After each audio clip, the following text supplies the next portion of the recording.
Hey everyone, and welcome to the Real Talk Pod.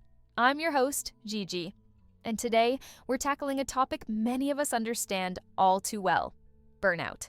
Do you ever feel like you're running on fumes, forcing yourself through one deadline after another, only to find that every bit of joy or energy you once had seems to have disappeared? You're far from alone. The modern world demands so much from us: our time, our mental focus, and often our emotional bandwidth. In this episode, we'll explore how burnout develops, how to recognize its early warning signs, and, most importantly, how to reclaim your sense of balance. We often blame ourselves for not being strong enough or organized enough to handle everything thrown our way. But that's a myth. Burnout can afflict even the most dedicated individuals who genuinely love their work or family commitments, but haven't learned how to properly recharge. So, what exactly causes burnout? One major factor is overexertion, piling on responsibilities without setting healthy boundaries. Another is the relentless comparison game we play on social media, measuring our lives against curated highlight reels. Then there's the pressure to always say yes to new tasks, new roles, or new projects because we worry we'll miss out or let people down. Combine these elements, and you have a perfect recipe for chronic stress. Recognizing burnout can be tricky because it doesn't strike all at once. It might start with subtle insomnia or minor irritability, then escalate into persistent exhaustion and decreased productivity.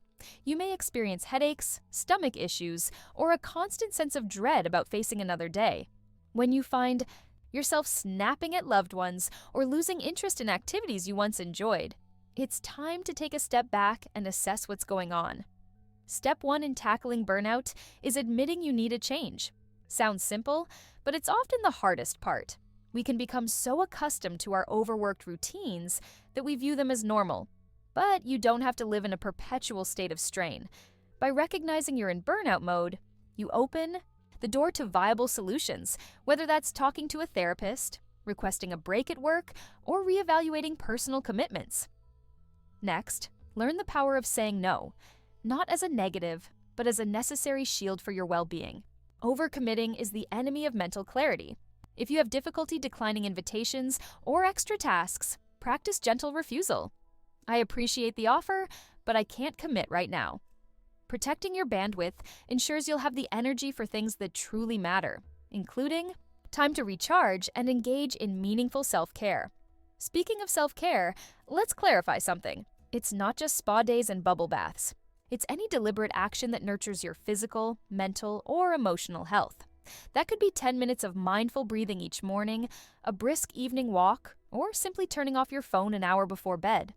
The idea is to create small, sustainable habits that allow your mind and body to rest, recover, and reset for the challenges ahead.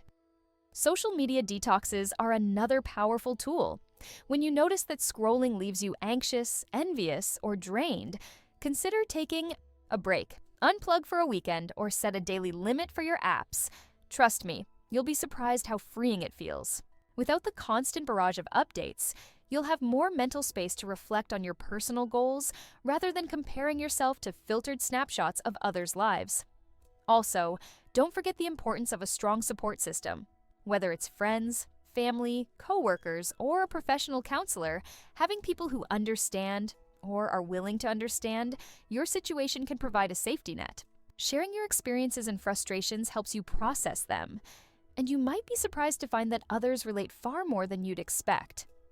Burnout is a shared human experience, not a personal failing. Finally, give yourself permission to redefine success. We often tie self-worth to endless productivity, but life is more than just checking boxes. Success might be taking care of your mental health, nurturing relationships, and finding joy in simple moments.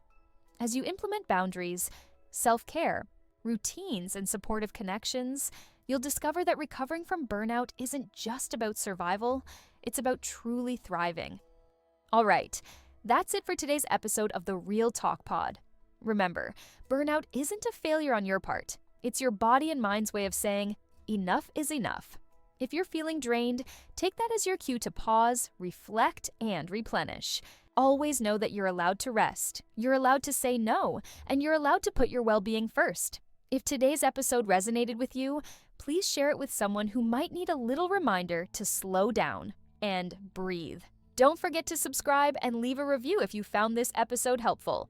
Take care, stay mindful, and until next time, keep it real.